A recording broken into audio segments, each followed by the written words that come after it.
নমস্কার। স্বরচিত কবিতা আবৃত্তি করে শোনাচ্ছি। কবিতার নাম তবু কেন জানি না। কুমুদ চক্রবর্তী। আমার স্বপ্নকে দেখেছি এদো পানা পুকুরে বুনো কলমির সাথে সহবাস করতে। স্মৃতিকে দেখেছি কারা যেন লাশ কাটা ঘরে নিয়ে এসে পোস্টমর্টমের আছিলায় এফোর ওফোর কাটতে।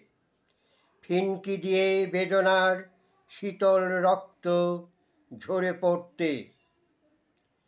আশাকে আমার দেখেছি বিভিন্ন রাষ্ট্রের সার্কিট হাউসে তাবর তাবর নেতাদের সাথে পৃথিবীর উন্নতিকল্পে আলোচনায় অংশ নিতে।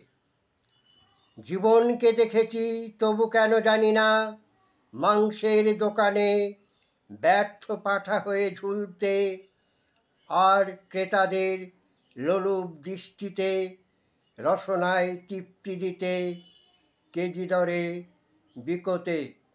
নমস্কার।